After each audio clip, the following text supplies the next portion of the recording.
A nossa entrevista hoje é com Luiz Fábio Miranda, engenheiro civil, escritor, palestrante da Ordem Rosa Cruz desde 1976. E você vai conhecer um pouco sobre essa pessoa e também sobre o seu trabalho, sobre suas pesquisas, sobre sua obra.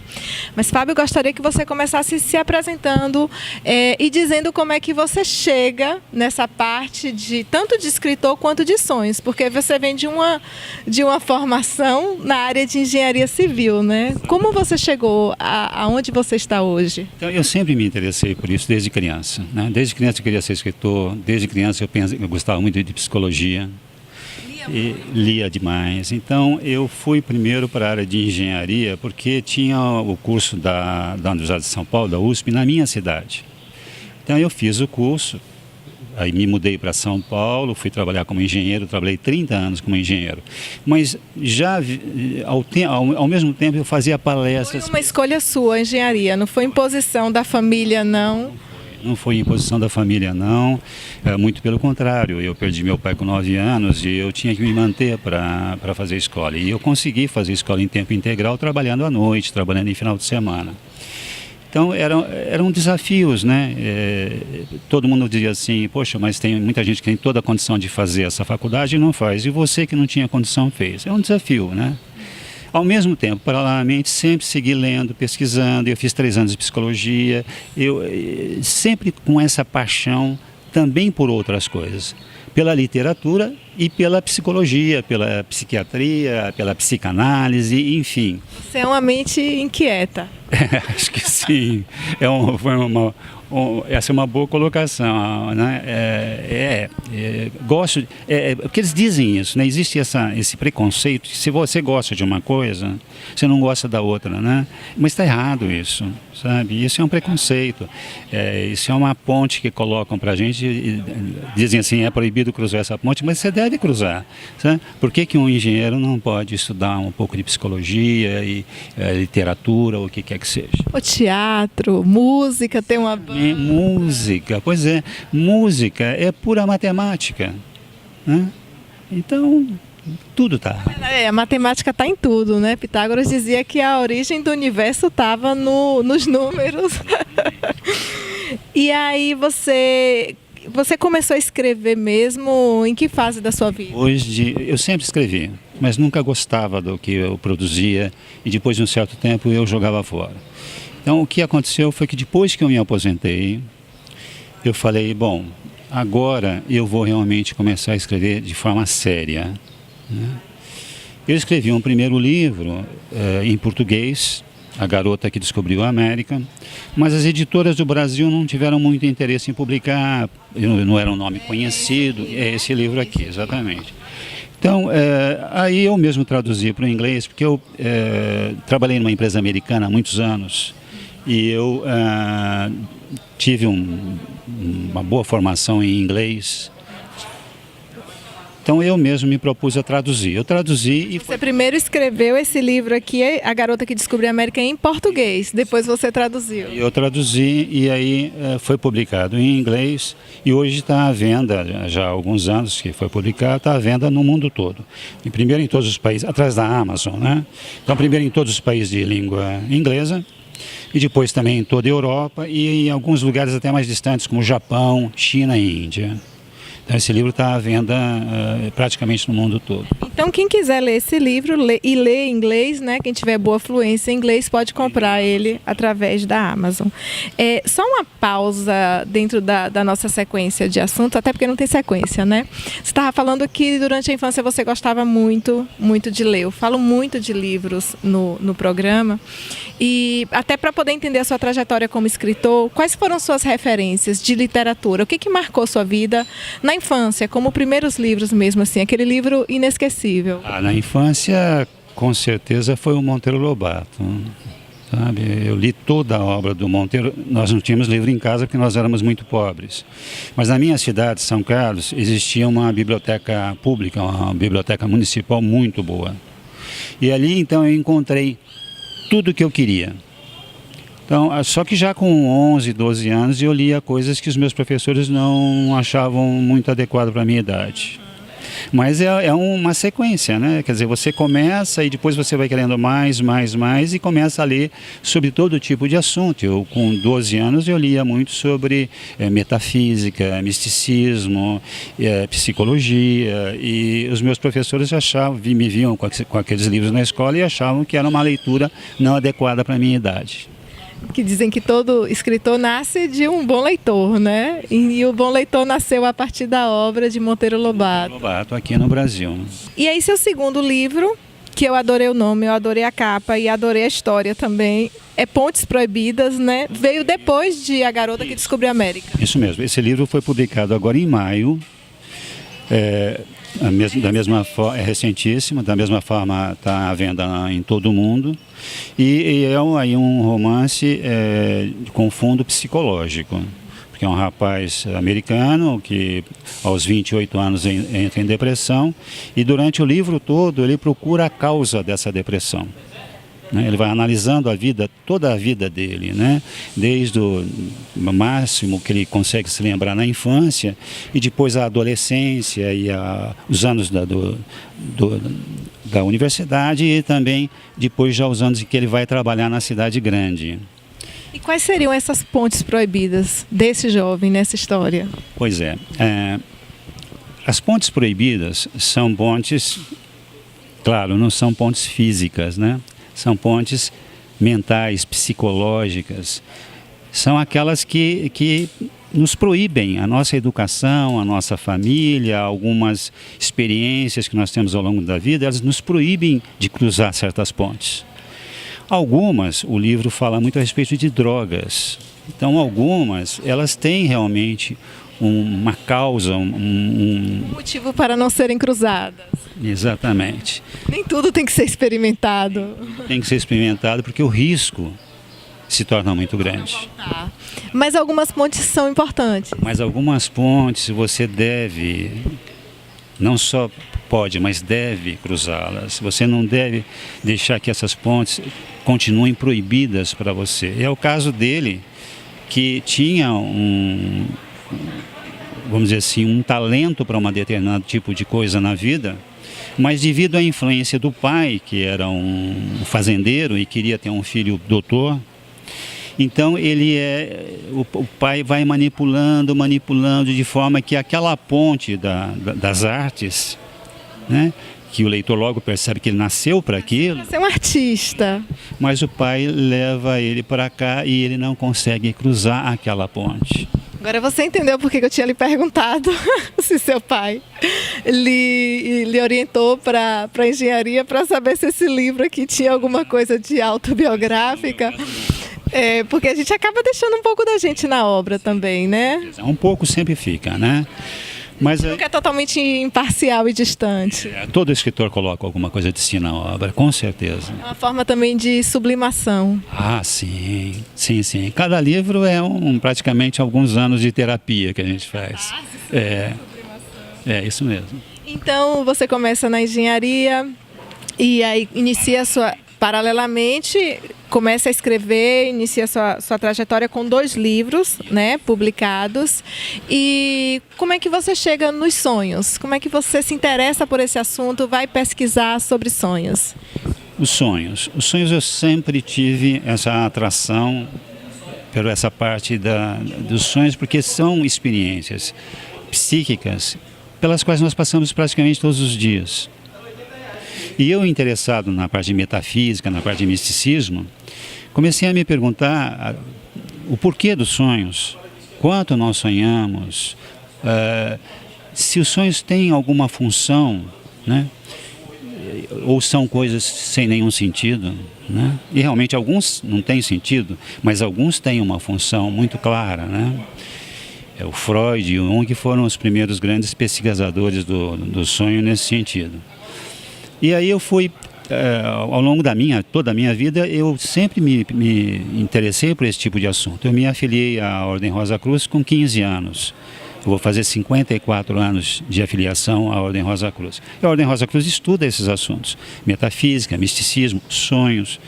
E então, o que aconteceu? Chegou um ponto na minha vida, eu ainda trabalhava como engenheiro, que eu já estava começando a trabalhar como engenheiro, que eu sentia a necessidade de compartilhar com as pessoas esse conhecimento. Então eu comecei a apresentar palestras e cursos. E isso já faz mais de 40 anos. Isso também me colocou numa rota de muita pesquisa. Porque quando você se propõe a passar para as pessoas alguma coisa, primeiro você tem que saber. Você tem que saber muito mais do que você vai passar. E você tem que ter experienciado. Né? Você tem que ter experimentado tudo aquilo e comprovado para você mesmo que aquilo realmente funciona.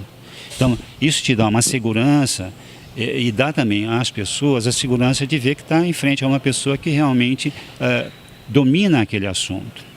Esse interesse por essa área de estudos que começou cedo, poderíamos dizer que vem do fato de você ser um sonhador no sentido literal da palavra, de sempre ter sonhado muito, de alguma forma lembrado dos sonhos e se inquietado com eles? Com certeza isso teve um grande peso.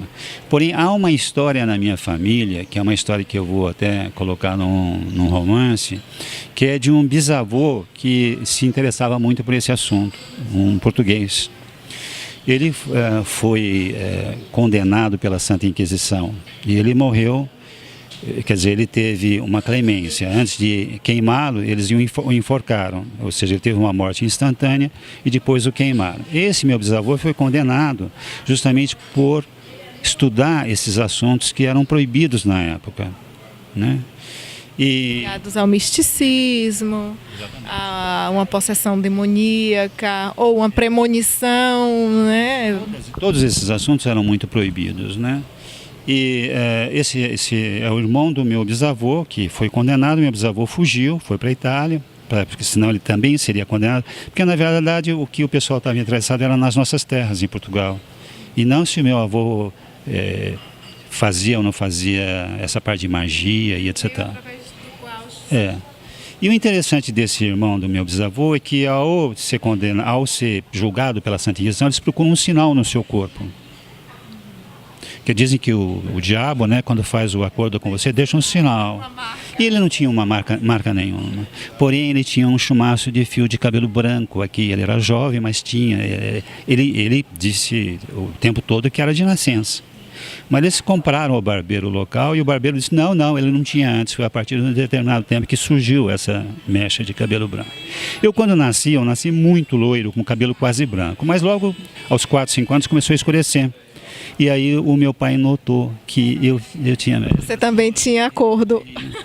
Ele tem o que eles chamavam pela Santa Inquisição da marca do acordo, né? Do pacto. Exatamente, do pacto, né? E o fato é que ninguém da minha família se interessa por esses assuntos, né?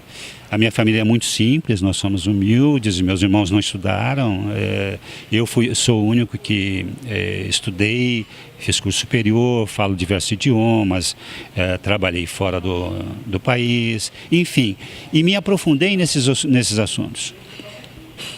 Me tornei palestrante, sou articulista da revista O Rosa Cruz, né, onde tem inclusive Nessa edição aqui saiu um artigo justamente sobre esse tema, sonhos lúcidos. Do ano passado, né?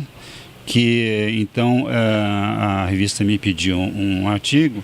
E, na verdade, esse é o 6º ou 7º artigo que eu publico aqui na revista. E o artigo está aqui, ele chama-se Sonhos Lúcidos, né? Para quem quiser ler o artigo, ele está disponível no meu site. É só entrar ali na área em português, então, na parte de publicações, e ali você pode fazer o download do artigo completo em PDF, se você quiser ler o artigo. O Freud mantinha um diário de sonhos, você deve saber, desde pequeno. Antes dele sequer imaginar que seria médico, antes dele imaginar que iria estudar isso, ele anotava os seus sonhos. É um hábito importante anotar os sonhos? Não todos. Porque alguns sonhos têm causas físicas, como, por exemplo, um carro que passa pela rua e faz um barulho e você está meio dormindo, meio acordado e consegue ouvir aquilo e o seu cérebro interpreta de alguma forma. Se você sonha com água, é muitas vezes porque você está com sede. Então, há determinados sonhos que são disparados por um estímulo físico externo ou interno, né?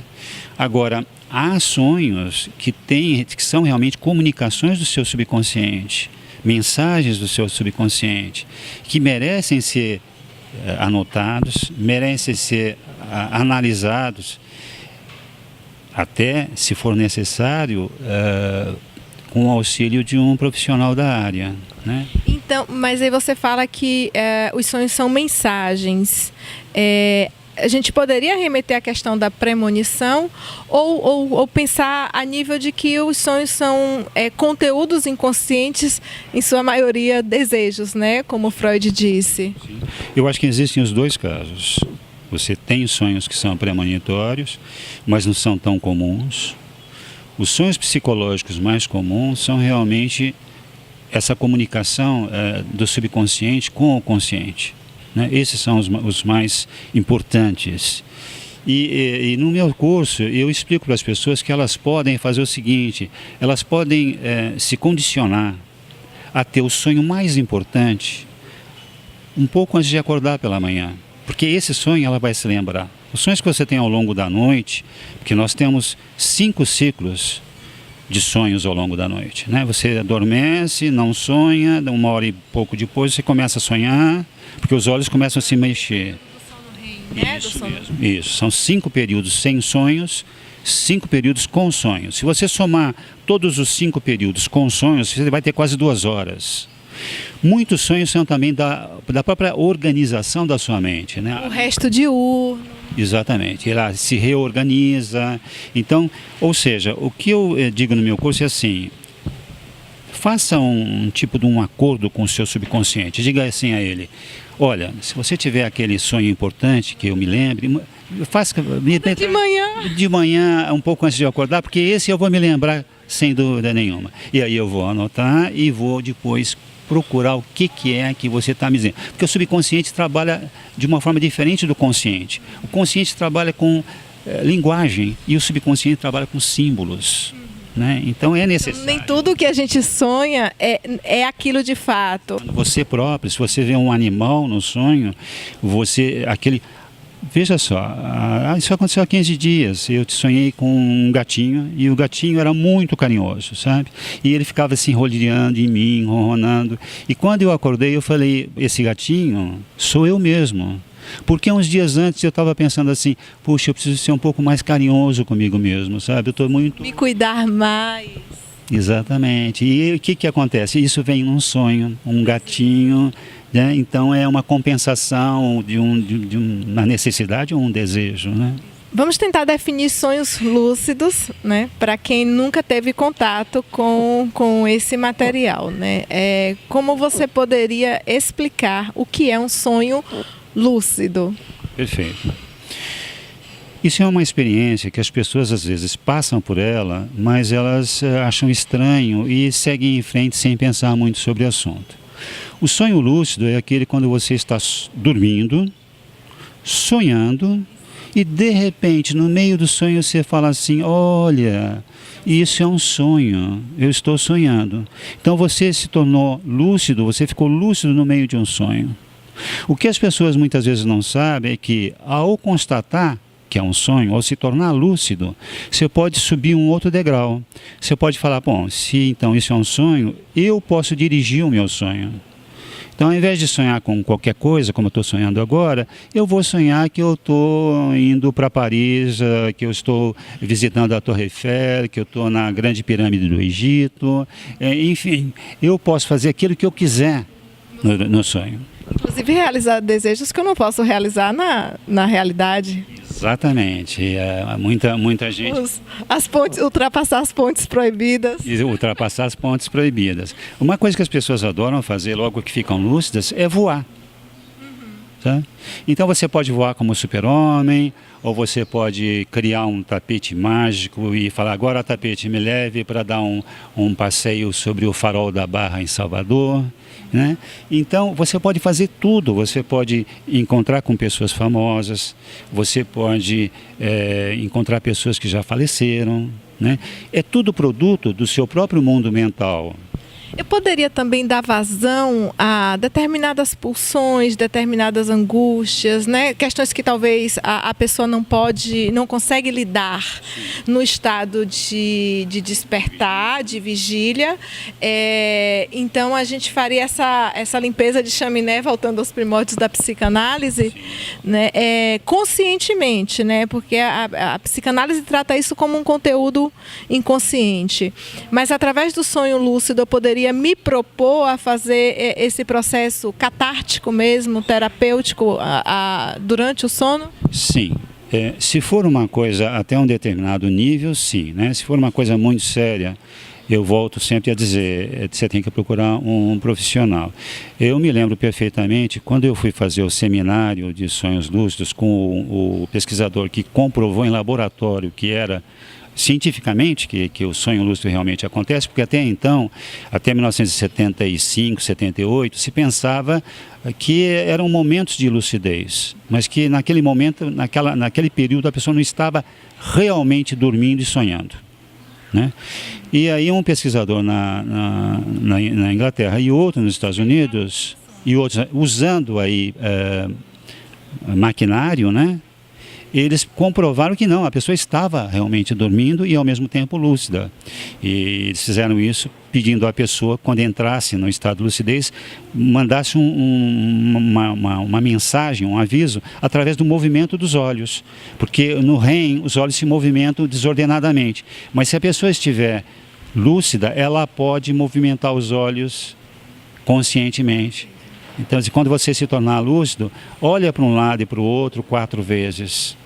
E quando você for sair da fase de lucidez, porque os que já têm bastante experiência conseguem controlar direitinho. Então, olha para cima e para baixo. E aí você vê nos próprios gráficos como que isso se comporta. Então, realmente a pessoa estava mesmo dormindo. Então, esse pesquisador americano, ele dá um curso no Havaí, um workshop. São 9 dias. Aí você pode, eu fui antes para ficar um tempo em Honolulu, para conhecer o Havaí, e também fiquei um tempo depois. Mas os 9 dias eu estive lá num resort, na Ilha Grande, que não é a mesma ilha do Honolulu, né? Antigamente ela se chamava Havaí, mas eles mudaram para a Ilha Grande para diferenciar do estado do Havaí. E aí eu estive lá fazendo esse workshop. Lá, durante esse workshop, conversando com a assistente dele, ela me disse assim que uma vez, sonhando lucidamente, ela resolveu perguntar qual que era a razão do universo, né? Por que existe tudo isso, né? Existe um motivo para existir tudo isso, né? Qual a finalidade de existir o universo? E ela perguntou durante o sonho lúcido, né? Ela perguntou não a alguém, mas ela perguntou a si própria, né? Ao seu próprio subconsciente, que está em constante contato com o inconsciente coletivo e que ali tem toda a informação de todas as eras e de todos os tempos e de todos os lugares, né?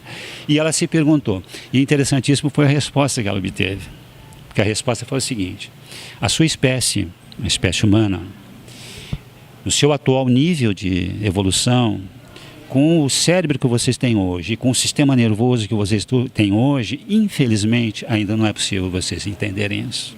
O assunto é fascinante, dá vontade de ficar aqui o dia todo, né? E eu percebo a possibilidade, esse assunto é tão rico, a possibilidade de a gente estar fazendo links, né? Com as filosofias orientais, fazendo link com a física quântica, com a própria psicanálise, como a gente vem fazendo, do tanto que esse assunto é rico. Eu acredito que você vai continuar estudando, vai continuar pesquisando e vai continuar passando esse conhecimento. Assim, é a primeira vez que eu venho aqui a Itabuna e espero que seja a primeira de várias vezes. Isso, muitas vezes. E a gente vai bater papo novamente, tá bom? Você vai trazendo. E quem quiser acompanhar a sua produção literária através do site, tá? Fala o endereço novamente. www.luisfabiomiranda, Luiz com S, né, .com. Não tem OBR, só .com. Ok, muito obrigada. Eu que agradeço. A gente encerra por aqui.